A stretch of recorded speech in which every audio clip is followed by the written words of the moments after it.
as much as it's nice to do, but in a few hours I'm flying away on holiday and I've got tons of things still to do tonight. So I'll have to leave you after the hour that we'll be talking, okay? And do it another time. I'll be happy to. No issue at all. But now you have to tell us, because you started the topic, where are you going for a holiday?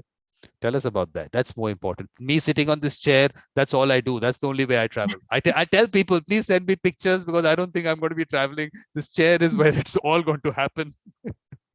So, Nurit, where are you going? Family holiday for my husband's 60th birthday, and we're going with our two daughters to California. So nice. Okay. Please wish him from our side. Yes, I will. In India, 60 used to be one of those things. If you reach 60 at that one point of time, India's, I mean, in terms of our the life expectancy was very low when we started, when we got independence. So there's a word in Hindi which actually says that. It says Satyana, which means you reach 60, which is a kind of a landmark situation. It also means you start becoming senile from that point. In the traditional concept, today things have definitely changed, but it comes from there. But of course, Nurit, thank you very much for being part of the conference. It seems like this is like artificial intelligence putting across the term. It seems like all duplicated every time, but that's what it is. Thank you very much that you've taken part. And of course, the time gap difference at this time is not too bad. But the closing session, I know it's going to be difficult for you, because that's at 7:30 in the evening. But I won't let you come in. I'm not even going to ask you to come in at this point, because first let me put this out. This is what we're doing: fathers and family mediation. And of course, Nurit, you are going to tell us about the conference. This is where I pull people on the spot, because it just gives me an idea of what people look at it from, because I keep doing it because I enjoy doing it. I don't even know or how people look at it. So it's a good feedback. Yes, Nurit, so about the conference. Unfortunately, I only learned about the conference about a week ago. Didn't know about it. And I was really sorry that I didn't, I definitely very much admire Ken Cloak, and would have loved to hear all that. But yeah, when I started looking, most of the times that were there were like at 3 and 4 a.m. for me. And unlike Tina, I'm not that dedicated. I think it's an amazing thing that you're doing, though, because mediation should get more exposure, and what you're doing is doing it really nicely, and gathering us from all ends of the world to meet and share our views and all that. So it's fantastic, yeah. But Nurit, how did you get to know about the conference? You direct messaged me on LinkedIn asking if I would do this presentation. So yeah. So this, I have to put that across, because I keep telling people that social media doesn't show you all the posts. So to actually stay in touch, there are other ways to do it. Of course, on my website also, I put out various ways you can do that. But I always say that the YouTube channel is always a good place. At least you get to know when some event is being scheduled. So at least that's one starting point. And of course, Nurit, you don't even know, of course, I'm sure you don't know what all content is lying on my YouTube channel, because now there are more than 600 videos. So one way is to go to mediatorvikram.com. I've made it kind of a notice board kind of thing. So you get to know about various events. You'll find links to the schedule. Schedule will give you a list of all the whatever sessions we've had on different conferences, because the last year's conference had about 80 sessions. 93 sessions. It had 93 sessions with 80 people. I'm becoming older. Haven't reached 60 yet, but I'm getting older. So now it's going down. I think now this time we're about 70 speakers, about 60 something sessions. So there's lots of content out there, Nurit. Please watch it, give your feedback. Ken Cloak, there is one on the website. There is one section on celebrating Ken Cloak. You'll find the links to all those events and shows that he's been on. My YouTube channel started with that evolution of a mediator with him. The idea of that series was that mediators are not made in 40-hour factories. There is so much that they go through to be who they are. So watch that. It's really nice. I mean, there are various episodes of that, and then with Michael Lang and Bernie Mayer and Danny Weinstein, lots of them. So that's what it's all about. Nurit, now it's about you, a little bit about yourself and fathers and family mediation. So please, all yours. So I'm a relatively new mediator. I've only been in this how to call it world, in this realm for a couple of years.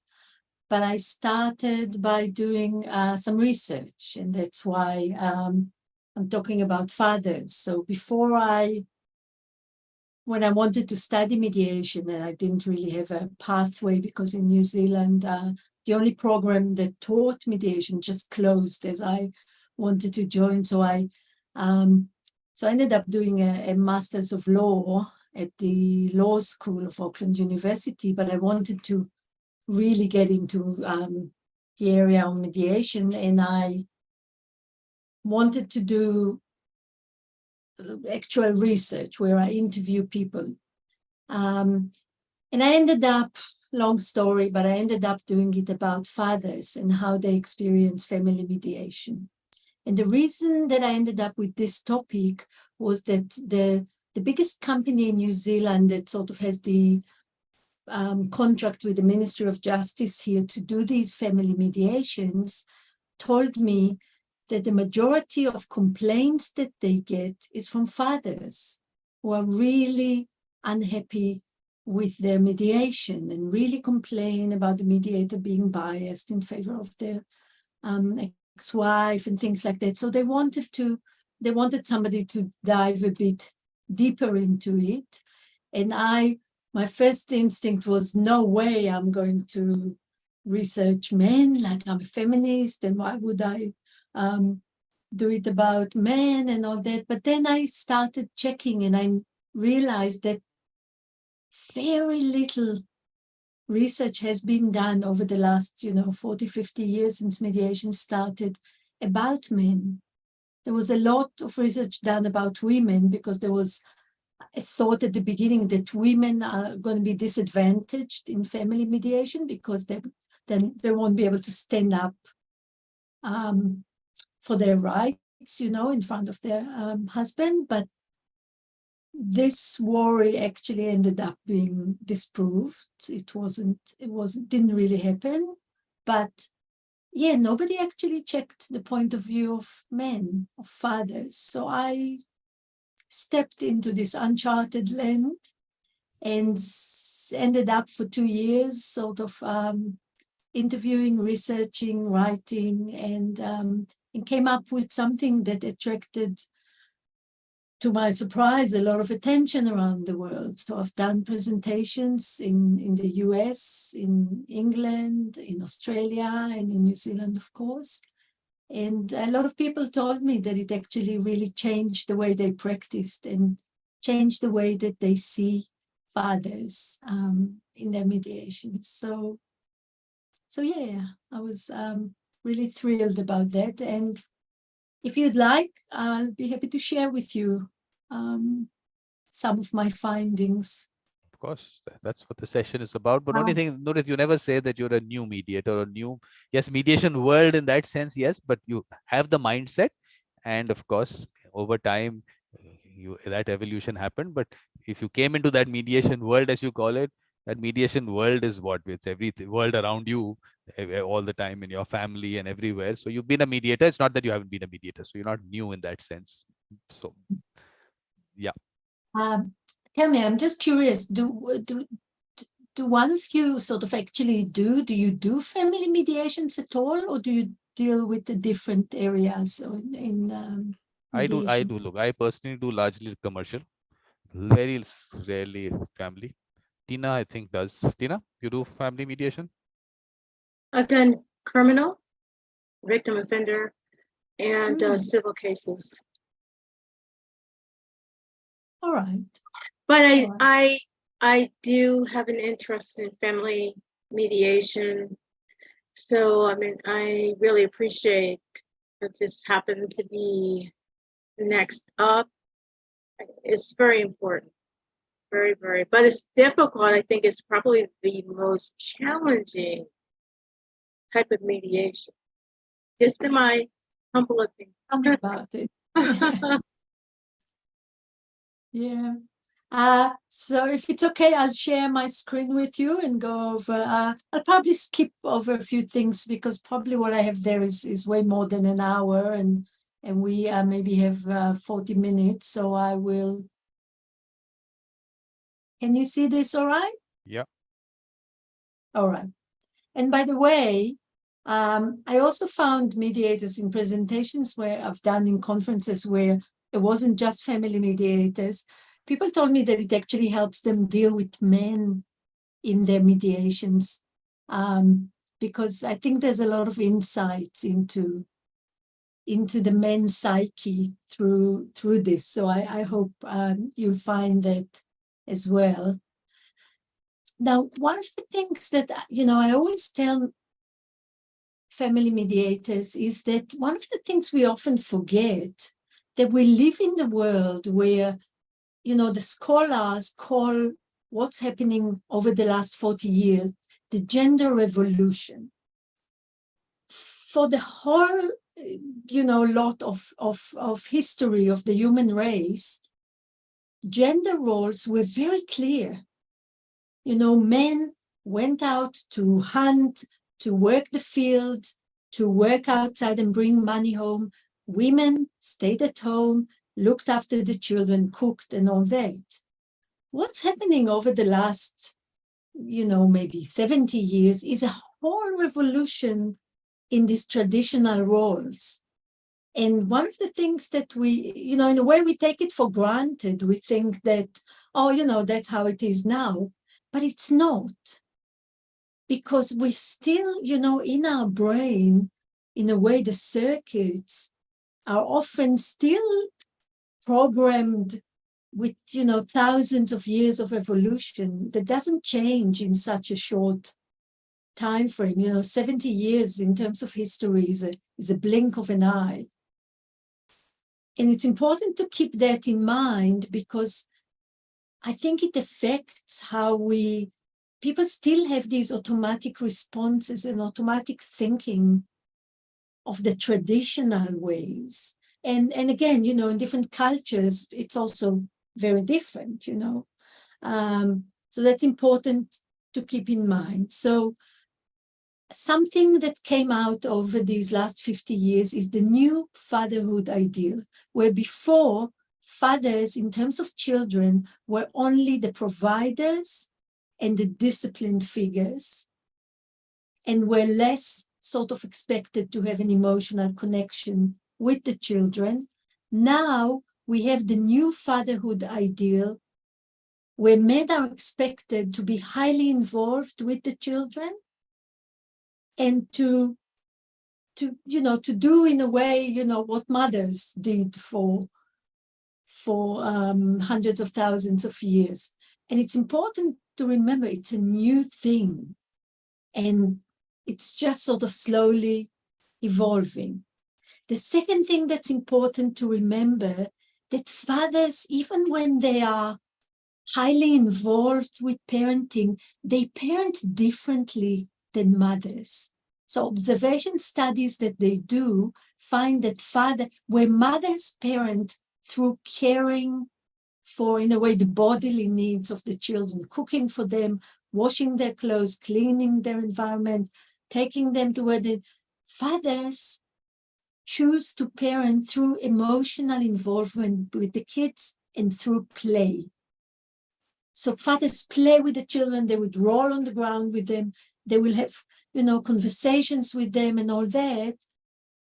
And then mothers get upset because all the burden of the childcare falls on them, which I think is one of the biggest reasons for divorce in our world. And the other, the last thing to bear in mind is this new fatherhood idea is great, but it's still conflicting with the masculine gender norm. So men who grow up, who are more attuned with the traditional masculine gender norms, will have a problem with this new fatherhood ideal. And especially what they will have is conflict. Because they might look back at the previous generation, at their own father, and their own father was different. And now they have to do something new, and they're not sure what, it's like new territory for them. They're not sure exactly how to do it. They're not sure, are they doing it right? Are they doing enough? Are they doing too much? It's very difficult for them. Unlike for mothers, in a way, our role hasn't changed much. We might do some more things these days, we might go out to work and do, but our role in terms of the essence of our role, the way we do it hasn't really changed. So it is much simpler for us these days. Now, when I did my interviews and spoke to men and analyzed what they told me, I came up with 4 main things that emerged from these interviews. One is that men have a much stronger response to divorce. 2 is the really, really strong devaluation of fatherhood in our societies. 3 is that men feel a strong sense that that there's bias against them. And 4 is powerlessness, which is the biggest thing that came out. And I will talk briefly about each one of these. So I don't know if you're aware of, the statistics, studies that were done about divorce found that men commit suicide almost 5 times more than women after divorce. Men are 9 times more likely to be admitted to psychiatric hospitals after divorce. There was one study that found that the rate of involvement in car accidents in the 6 months, when they checked the 6 months before divorce and the 6 months after divorce, the rate of involvement doubled.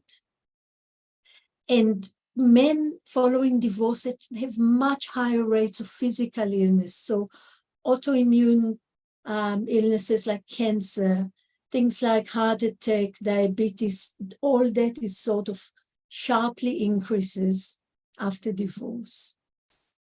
So the picture that comes out from all these studies is when they look at men after divorce, they see a lot of loneliness, despair, depression, and isolation.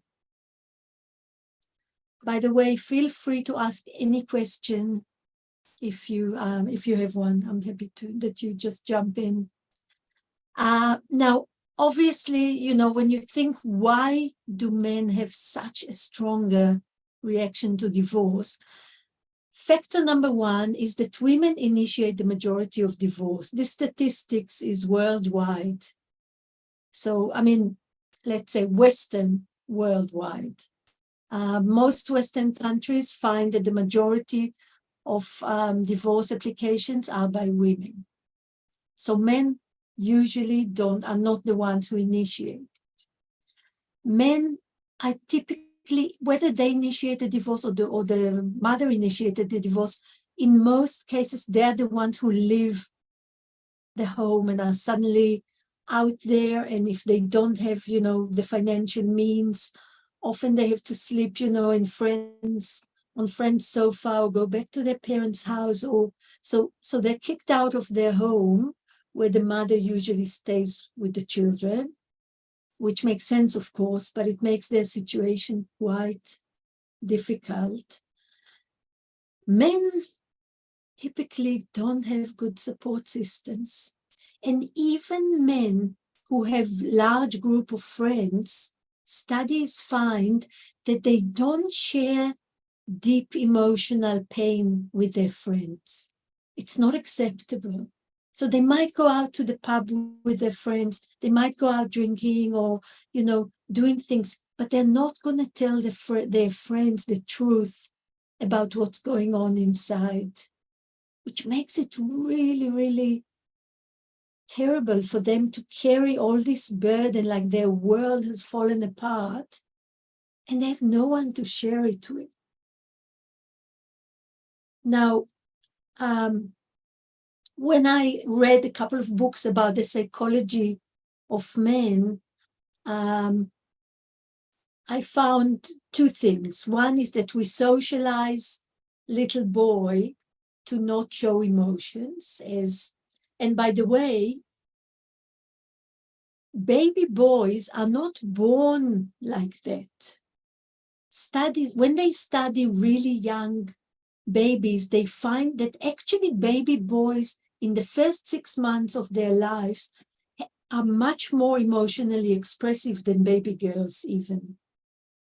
But after the 6 months, we actually do something really terrible. We socialize these little babies from a really young age to not expose emotion, to not express emotions.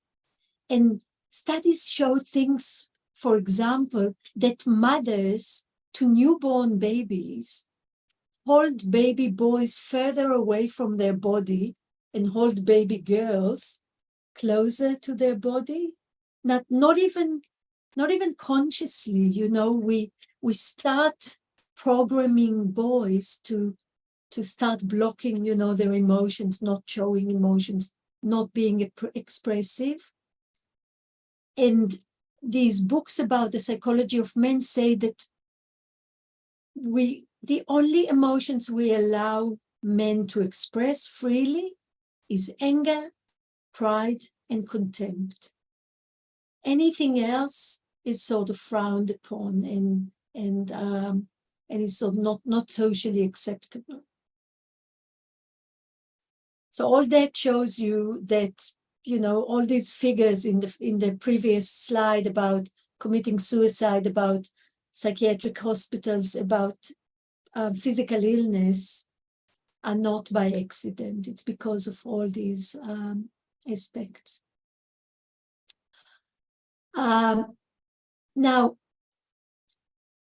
the most fascinating thing I thought that I found in all the studies and articles that I read is about the phenomena of absent fathers. I don't know if it's, you know, how common it is in India, but in the United States, around 20 years ago, the phenomena of absent fathers, which is defined as father who hasn't seen his children after divorce for at least 12 months, it was up to 50% of fathers became absent fathers after divorce. Now, what's the problem with absent fathers? The problem is that children need both parents. Even if these parents are divorced, children still need two parents. And the statistics about children who grew up with absent fathers are actually shocking. 85% of youth in prison had an absent father. 71% of high school dropout had an absent father. 90% of runaway children have an absent father. And all these things that you can read here. And so there's no doubt that, you know, when we talk about the best interest of the children is the factor that we, you know, everybody need to focus on in separation. There's no doubt that having good relationship with both parents, with the father as well, is important. Now, the most fascinating thing came from, there's a Canadian researcher called Edward Crook who did a series of studies in the 1990s and the beginning of the 2000s about absent fathers. And what he found really shocked me. When he interviews fathers who haven't been in contact with their children for over 12 months, and he asked them, first of all, he asked them about what kind of fathers were they before the separation. And he found that these were actually the fathers who were very involved in the life of their children. They were not the disconnected fathers who hardly see the children, come home late from work and don't see the children. These were the fathers who would leave work early and come to the kids' soccer game and will be, you know, playing with the kids and spending a lot of time with them on weekends and all that. But what they told him is that after separation, when they suddenly became the father who can only come to see the kids every second weekend and maybe have, a dinner, one dinner during the week, this position of the visiting parent, they just couldn't bear it because the children didn't tell them anything. They weren't connected with them. They were almost strangers to them, because you know how it is with children. They tell you the things, like not when you sit there and, interrogate them and ask them how was. They tell you the things when you're doing everyday things with them, when you put them to sleep at night, you read them a story and suddenly they start telling you about their day at school. And then, so they don't share, their deep things with you if you see them once in 2 weeks. So what these fathers said is that the becoming this distant parent from their children was so heartbreaking for them that they couldn't bear it. And they preferred to walk away altogether. Some of them said, every time I dropped the children back to their mother's house, I would sit in the car and cry for 2 hours. I couldn't even drive back home.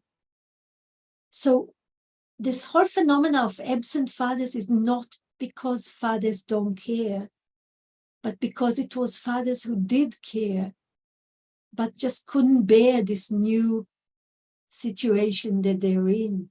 The pain was just too great. So the second theme that came up very strongly in the interviews was about the devaluation of fatherhood. And that's all about telling fathers, well, the mother is really the one who's important. The mother is really the one who's looking after the kids. You're not really that important. The kids can see you, once in a while, once every 2 weeks, that's fine, but you're not that important. The devaluation comes from 2 places. So sort of it comes from the general view of society about men, but it also comes from the mothers. And there is a phenomenon, a really interesting one, called maternal gatekeeping. And maternal gatekeeping is, when a new family, a couple have their first baby, say, and the father at the beginning is really motivated and he wants to come in and help and do things, and share. And then he tries to change a nappy and the mother goes, oh, you're hopeless. You don't know how to do that. Move aside. I'll show you how it's done. And sort of they move aside. And then they try to feed the baby. And the mother says, no, you're not doing it right. Move aside. And there's this subtle and very persistent way of mothers to tell fathers that they're a bit incompetent in this. Now, mothers don't do it. I don't think mothers do it from, some wanting to do something bad to their husband. But I think for the mothers, it comes from their need to prove that they are good mothers, that they know how to do it. It's not that they're trying to intentionally, move the fathers away, but they're doing it, in a way a bit unconsciously. But a lot of these men who maybe at the beginning were very motivated end up giving up and saying, okay, I must, I'm probably not great at this, so you do it. And then we start complaining that they're not helping enough.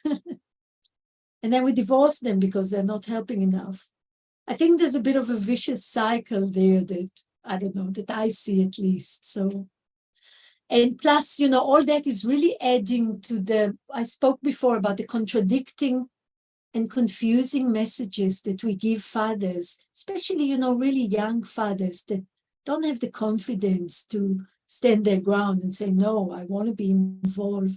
So a lot of them just, walk away from it and don't know how to handle it. So I spoke about that fatherhood is not inferior to motherhood, but it is different.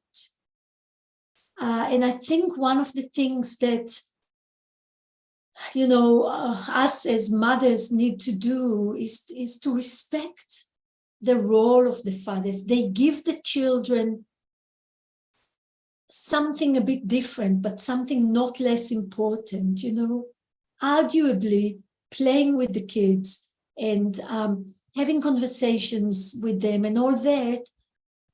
Arguably, it's not less important than feeding them, especially in our Western, very, very overfed societies. Feeding the children all the time is probably less important than sort of having the emotional connection with them. So to me, and I'll talk about it, to me, respect for fathers is the key to everything. And I have a quote here from Edward Crook that says exactly this thing. If you want to practice well with fathers, what you need to give them is respect. And we don't always do that. Oops. Oh. Almost every father I spoke to, and even father I speak to today in my mediations, have this mantra that the system is biased against father. The system is biased against father. When I sort of broke it down into what was it that made them feel that the system is biased against them, so they told stories about how their ex-wife sat there and cried all the time during the mediation. So the mediator was really protective of her and a little bit sort of anti the father because the mother was so vulnerable and so, showed weakness and that. So they were very protective of her. But Nurit, can I just come at the same time, are you going to tell us whether those mediators were men or women? Or do we have something on that? I did ask the men that I interviewed, yes, was it a man or a woman? There didn't seem to be a difference, but I did hear in New Zealand, the majority of the people in the family mediation field are women. It's probably 90% women and 10% men. So I did hear a lot fathers telling me, oh, there were these men, the mediator was a woman and my wife, and they were together against me. Yeah. So they do feel that when there's a man, when there's a woman, it feels like they're like a bit of an imbalance. Because this aspect came up in that discussion. We had a session on women and mediation. So Pooja was talking about this, that you have to put it across that it's something that I will not do. So you now in a way have to come across as someone and maybe show a little more than what you have to otherwise to explain to the fathers. That's what she was saying. I mean, that part of it. But does that keep you from being yourself? Because now you have to be careful as to how you're being portrayed, how you're being perceived. So does that affect the mediator and the process? So we'll have to maybe look at that also. Yeah, I think it's important to remember for women mediators when it's a couple, and is to not lean toward the woman, even if she seems more vulnerable, and that it's not that men are not suffering inside, they're just not showing it externally as women do.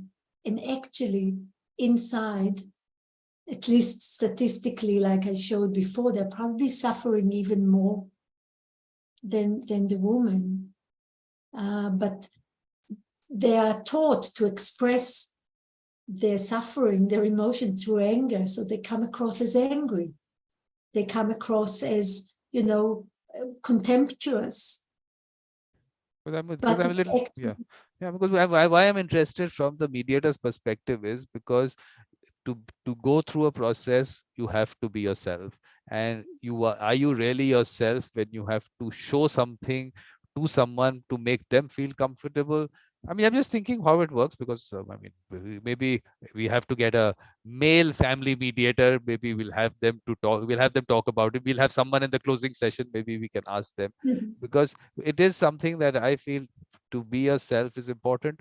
And I think in this case, I think trust is the factor. If trust is there, then this aspect may not come up. But then how did you get to that mediator will become important.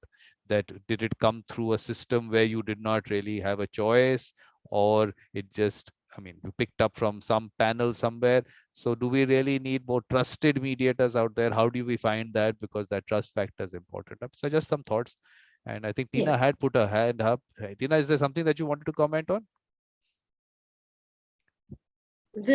Yes, this is fascinating, shocking, a bit shocking. I wondered, is there some type, it reminded me of Boys Don't Cry, which was, I think that was published back in 2016. And it's about the stereotypes of masculinity and how it harms boys and men. So is there some kind of masculinity the trappings of masculinity, and it starts at a very young age where you're devoid, to have emotion like to cry is frowned upon or discouraged. And so as we typically do, revert back to what we learned in earlier years, that I'm just curious, are the fathers reverting back to not showing emotion because of trauma that they experienced, or the fact that they were not looked at as men or masculine because they expressed pain and were able to, or sadness? I just wonder, it's incredible to me that prior to the divorce, they had an active role, is what I understand. After divorce, I can't tell this parental alienation that's been going on during this whole entire dissolution of marriage, or if the fathers are reverting back to that feeling of vulnerability when they express emotion that they learned as a child not to do, because you're not a man if you cry or can't control your emotions. Look, the one thing, your question goes very deep, and of course, I'm not a psychologist. The one thing that, that what I read about the psychology of men, the one thing definitely that they said is that just because men don't express the emotion doesn't mean they don't feel it. So inside they're hurting for sure, but they just don't show it. That's which is, you're right. It's really shocking. It's I think it's terrible.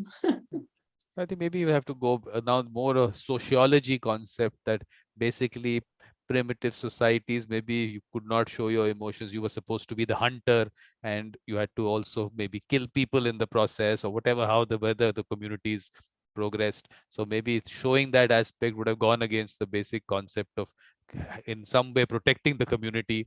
Could be, I don't know, all those factors which we might not know, but those are in our genes. It's a genetic factor. Over time, that part is still there. So maybe that we have to be able to get over that. I think people have to feel protected otherwise, and you don't have to show you're a man to show that you can protect a family or a community or whatever, or maybe a country also. I mean, why do you have to go across? Even maybe global leaders or national leaders, maybe they have to show them in a certain manner, because that's the way traditionally you were supposed to portray yourself.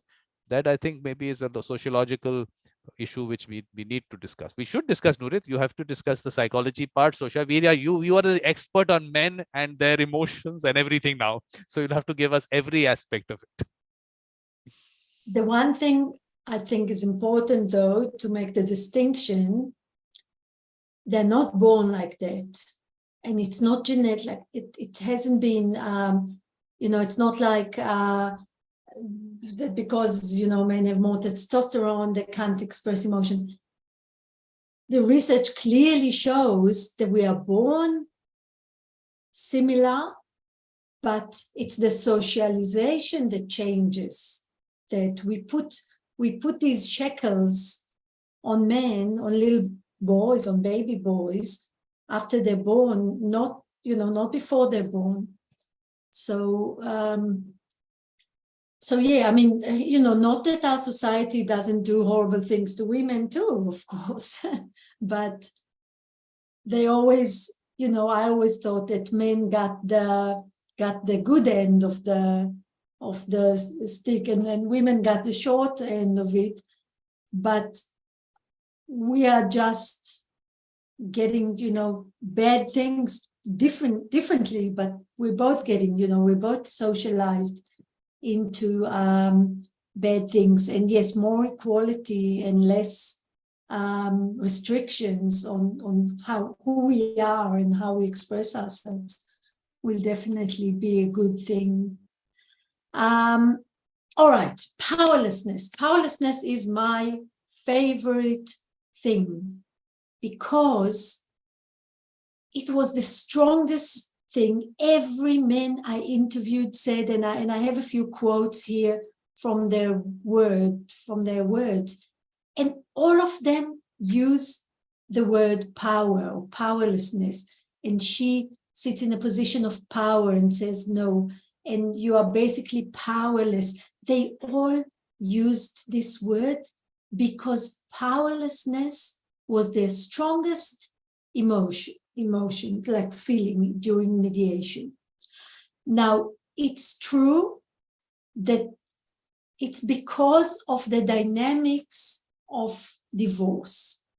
So a few people who studied divorce, there's two quotes here from two researchers of divorce, and the one says, with divorce, men experience a decline in their spheres of control, and women experience an increase in theirs.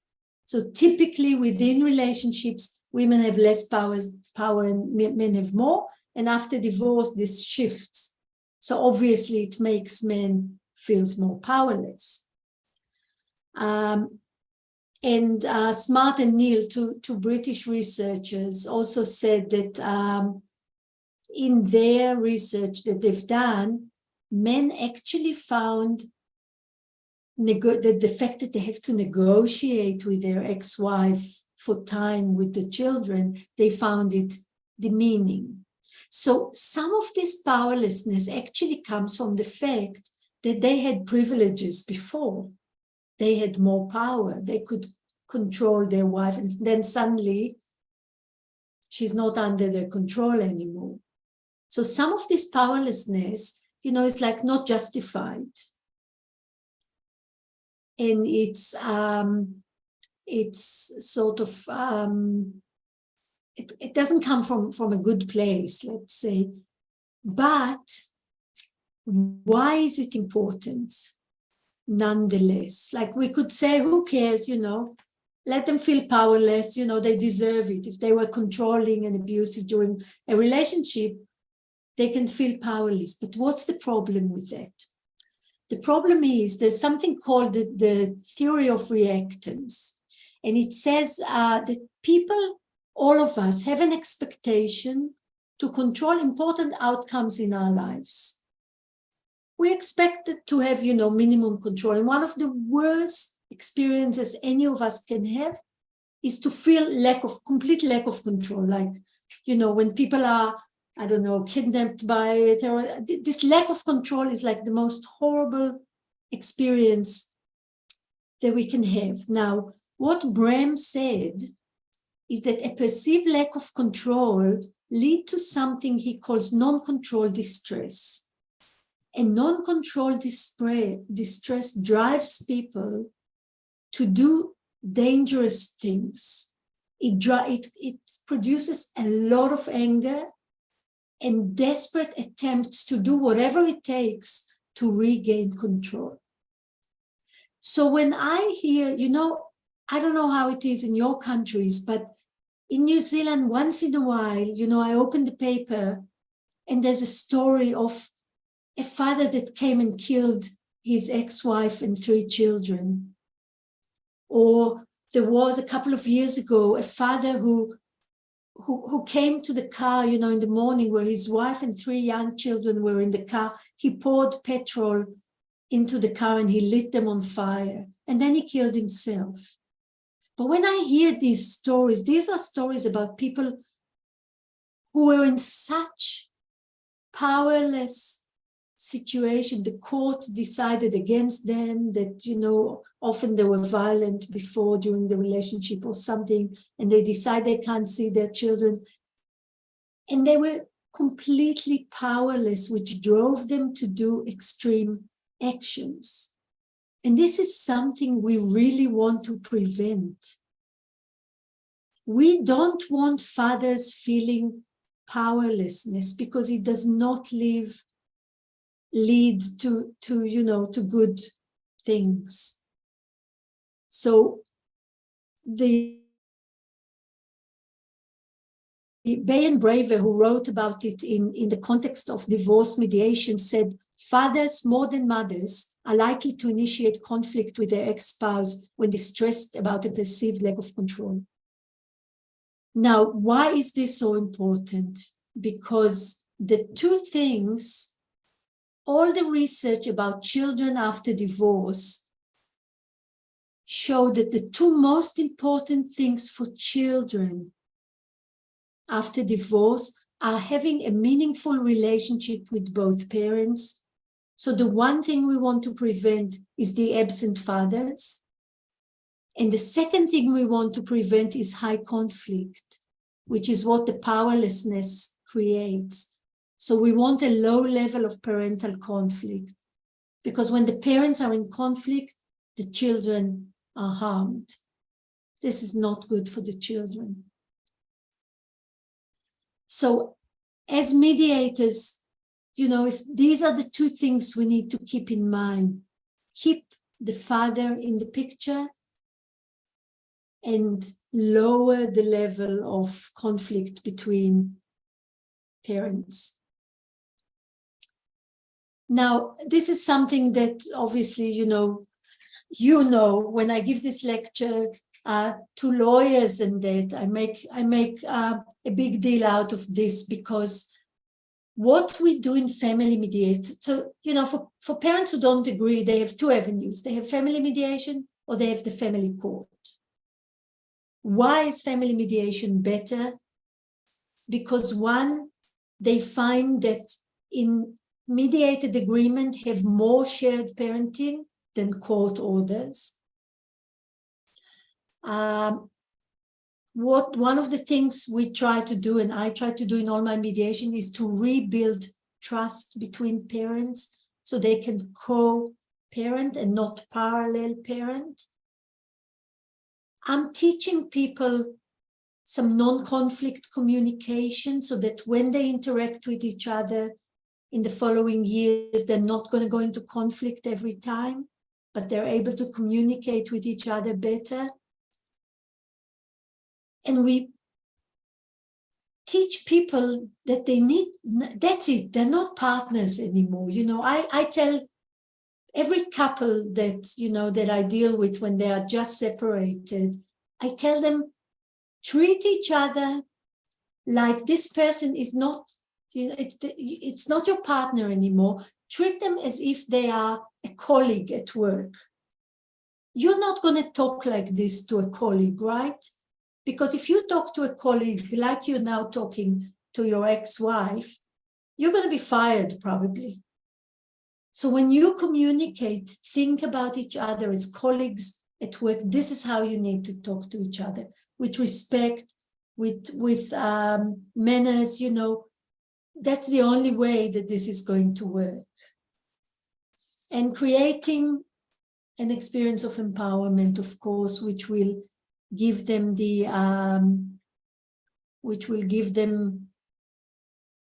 sort of the feeling that they can do it, that they can co-parent their children really well, sort of going into the future. Now, there's a lot, I don't have time to really go through all that, but, you know, from all the studies I read about mediation, what works and what doesn't work, I just sort of picked a few things to show. So, you know, there are different mediation styles, and it was shown that the problem-solving style with lots of questions and, you know, we have a problem that we need to solve here together, is better than the settlement-oriented style. Active listening is, of course, you know, the one thing we can do that can give people, there's a lot of research over the last few years about what, you know, in a way, if you give people good listening, you've done your bit, because it improves psychological safety, it reduces anxiety, and it enables more elaborate thinking. Talking, you know, there's a lot of mediators, even today in family mediations, who tell parents, now, look, I don't want to talk about what happened in the past. I don't want to talk about, we don't have time for this. Let's just talk about the future. Let's just talk about, it doesn't work, because if there's something there that needs to come out, it will come out. And if we don't solve it in the mediation, it will come out in conflict afterwards. So attending to parties' emotion and their relational consent is really important to actually come out with a good agreement. Interesting, one of these studies found that separate meetings that, you know, I think most mediators do them as part of the mediations, although they were found to improve the relationship of the parties with the mediator, but not between the parties. It made people more hopeless, and it led to less agreement. So the more mediators had private sessions with the parties, it ended with less agreements as a whole. And directing strategies, I don't know, you know, if it's relevant to you, but enforcing behavior rules, saying, look, we have rules here, we don't go into each other's, you know, when they're talking and all that, doesn't really give people a good feeling. They feel like, you know, a teacher telling them off. It doesn't give them a feeling that the mediator respects them as adults. So again, you know, just from the studies, yeah, I think, yeah, I don't have time to go into all that. Another interesting study found that what people found most helpful is that they found that the process was fair. That was more important to them than if the outcome was fair, okay? So if people felt a bias, like the mediator gave more talking time to the other party or didn't give them enough attention, things like that, that made them feel like there was bias, more than the outcome. The outcome was less important. It was more about the process. So I thought that was really interesting. And yeah, it really changed the way sort of I thought about things. So yeah, what can mediators do better in relating to fathers? One is the awareness, like you said, Tina, you know, a lot of what I say actually contradicts the common thinking. You know, the common thinking, one is that men leave their wives more than the other way around, and that's not true. The fact that men suffer a more severe grief reaction people don't realize that. So being aware of all that is important. Non-judgment. So when you have men, whether in commercial mediations or family mediation, when you have men who are angry and frustrated and maybe aggressive because of, all that, try not to judge them, because I think it's not so fair that we do it to men, we build them like that. I say we as a society, and then we judge them for being like that. It's a bit unfair in my mind, at least. Respect, that's, the one thing that I think is really the most important. Exploring emotions in mediation is big. Having a problem-solving style rather than a settlement style. And at the end of the day, being responsive, reflecting after mediation, thinking about what I've done wrong, maybe to get this father so upset. What can I do better in the next mediation? And probably some of the qualities you were talking about before in mediators. So that's all for me. Thank you for listening. Thank you, Nurit. Very educative. At least you're thinking of the men and looking at from their perspective. Really nice. The only few things that I wanted to point out. One was that I've tried to move away from the terminology of parties. We're using participants instead, because it came from last year's conference where there was Jeannie. She said, look, it comes from the court system. It is an adversarial kind of terminology, which is not good for the process. So participants seems nice.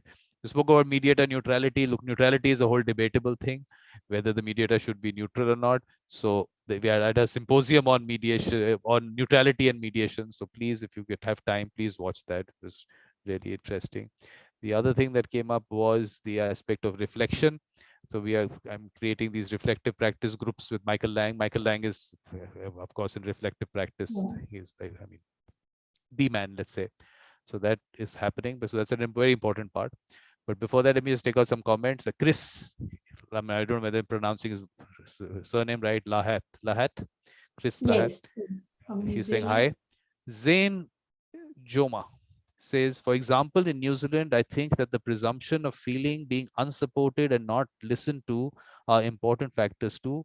Feeling of hopelessness, lack of trust in the authorities if they approach them for help. At what point she made that comment, we would not know, but somewhere there, yeah. So that's about it from the comment part. Tina, anything that you want to say? Because we'll have to conclude the session. Okay, the next speaker isn't here, next panelist isn't here, so we have that much time. Tina, anything? Any comment? Anything that you want to tell Nurit? Of course, I wish you a great trip. And I just really appreciated this segment, this presentation. It's enlightening. And I've heard comments and I've read comments about the feeling of being demonized in the process, men feeling, the lack of an equal process, and very blatant feeling that the mediator was siding with the mother, and it just seems like a recipe for escalation and disaster, with the growing frustration of not being heard and not feeling like you're in a fair process. So it just makes neutrality all that more important. But the sad part is the masculinity trap, and it feels like a trap to me as I hear this. I'm seeing this trap, and it's sad. I hope, with good work, great work like you're presenting, that some point we recognize how important it is to start much younger and help our young men know that it is okay to cry, it's okay to have feelings, so that these things don't get so buried in the soul, and all that pain, it has to go somewhere. And unfortunately, when it reaches a point of violence, everyone's going to suffer, and particularly the children. So, well, this was a great session. I really am glad I stayed up and was a part of this process. Thank you very much, Vikram, as he. Thank you very much. And we have to thank the people who are watching also. Chris is saying Thanks, everyone who's watching. So yes, Chris, thank you very much for watching, and everyone else who is. Thank you very much. Yes. So Nurit, any concluding remarks? Anything that you want to say? You have the last word.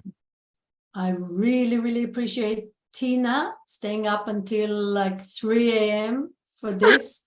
Never had anyone stay late for me. And thank you very much for the opportunity to share that, you know, whoever, even if there's one person, you know, who might in their next mediation, look at that, you know, angry man or father in front of them and think about it differently, then I'm happy. So thank you for the opportunity to reach more people. And I'm always happy to talk about this. And and yeah, thank you for organizing this whole amazing thing. And next year I'll be next year, Nurit, I have events happening every month. So if there's whatever comes next, I'll let you know. But please stay, I mean, whatever, stay updated, whatever way it might be. I put out something, LinkedIn, or whatever else. Please stay updated, because for me, actually, to send out messages, I don't really know who might be interested. So I just put it out there. So whoever comes in, but yes, I mean, it's not easy also to do it, because I mean, there's so many people too. So please stay updated. There's lots of events happening. There's this whole skill development project which is coming up. So everyone takes their topic and has a session on it. I put it out there. It can be at your convenience, your time convenience. I don't have to be sitting in it. We put it out there. Only thing is that, look, at this point of time, I'm saying people can send you a gift for you doing that session. It's a gifting culture that I'm developing. Let's see how it works. If people do not appreciate the gift aspect and they want to be charged something, we'll see at that stage. But if you feel, no, you want to put a certain amount to it, I'll leave that to you. That aspect is their gift to you. The gift to me is a separate thing. If people appreciate what I do and they have in some way benefited from all these YouTube things, I tell them to send a gift. So I've been trying to do that because I don't want anyone not to participate. I don't want people not to be able to watch Ken Cloak. Everyone should have access to him, those words of wisdom of the world. So that's how, I mean, I'm trying to balance it. As it doesn't happen, it's not happening, but I'm still putting it out there. I am hoping one day people will understand that everyone should have access, but yes, it takes time and resources to put it all out there. So it's a gifting culture. So think of some topics, Nurit, whatever you want to take up in the skill development project, what time you want to do it, what topic you want to put out there, whether you want a gifting aspect, you want to put an amount to it, it all goes to you. It doesn't come to me, it goes to you. So you can put that out. Let's have hundreds of these sessions happening all the time for people to access. So thank you very much and have a great trip, and congratulate your husband also.